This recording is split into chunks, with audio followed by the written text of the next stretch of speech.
Football সুন্দর, তবে তার থেকে বেশি সুন্দর নেইমারের স্কিল। আপনি নেইমার ফ্যান হন বা না হন, নেইমার যখন বল নিয়ে দৌড়ায় তখন একবার হলেও ফিরে তাকান। আজকের ভিডিওতে আমরা দেখতে চলেছি নেইমারের এমন কিছু স্কিল যা একবার দেখে আপনার চোখ জুড়াবে না, বারবার দেখতে ইচ্ছা করবে। চলুন তাহলে শুরু করা যাক। বল নিয়ে দৌড়াচ্ছে নেইমার, নেইমারকে আটকাতে চেষ্টা করছে প্রতিপক্ষের 6টি খেলোয়াড়। এমন গোলকধাঁধার ভিতর একজন ফুটবলারের সাধারণত কি করা উচিত? সাধারণত এত ডিফেন্সের মাঝ থেকে বল একা নেওয়া অসম্ভব। অন্য কোনো ফুটবলার হলে বলটি এই পজিশনে পাস দিয়ে দিতেন, কিন্তু যে বল টেকিং করছেন তিনি হচ্ছে নেইমার জুনিয়র। নেইমার বল নিয়ে আগালেন। এবার এই পজিশনটা লক্ষ্য করুন, পিছন থেকে দুজন, সামনে থেকে একজন। নেইমারের পায়ে এখনো বল। আপনি কি মনে করেন এই পজিশন থেকে কি নেইমার বল বের করতে পারবে? সামনের জনের লেফট সাইড থেকে ড্রিবলিং করলেন নেইমার। এই পজিশনে নেইমারকে ঘিরে আছে 4 জন। ডিবক্সের সামনে নেইমার। নেইমার এই পজিশন থেকে বল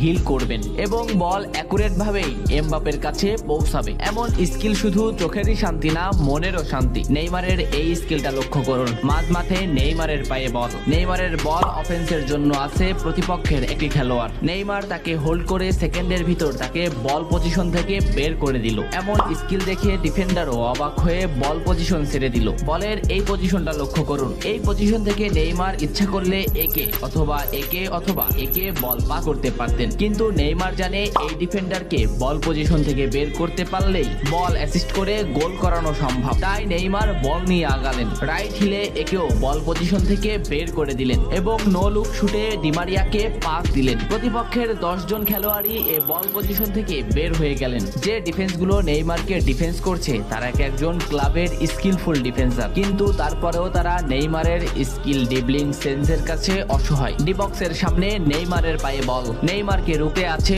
অপোনেন্টের 2টি খেলোয়াড়। নেইমার বল রানিং এ লেফটে নিলেন এবং দুজনকে বল পজিশন থেকে আউট করে একজনে আনলেন, কিন্তু শুট মোমেন্ট না পাওয়ায় নেইমার একেও বল পজিশন থেকে আউট করতে চাইলেন। অপরদিকে বল ফিনিশের জন্য তেড়ে আসছে অপোনেন্টের আরেকটি খেলোয়াড়। নেইমার এখানে কি করে একটু দেখেন। বল বা পা দিয়ে পিছনে নিয়ে একেও বল পজিশন থেকে বের করে দিলেন। ডিবক্সের সামনে এমন বল নিয়ে খেলা করার ক্ষমতা সব ফুটবলের হয়নি। গুটি কয়েক ফুটবলার ডিবক্সের সামনে বল নিয়ে এমন খেলা করেন, তার মধ্যে নেইমার অন্যতম। নেইমারের এই বল পজিশনটা লক্ষ্য করুন। ডিবক্সের বাইরে নেইমারের পায়ে বল। নেইমারকে আটকাতে আছে অফেন্সের 3টি খেলোয়াড়। এই পজিশনটা লক্ষ্য করুন। রাইট সাইডে 0 ফুটবলার থাকার পরেও নেইমার যেদিকে ফুটবলার আছে সেদিকেই বল মুভ করলেন। এরপর 3 জনকে একত্রিত করলেন। শর্ট মোমেন্টে গেলেন কিন্তু শট করলেন না, বল হোল্ড করলেন। দেখুন এই পজিশন থেকেও এমবাপ্পেকে পাস দেওয়া যায়, কিন্তু এমবাপ্পের কাছ থেকে বল পজিশন হারিয়ে যেতে পারে এই খেলোয়াড়ের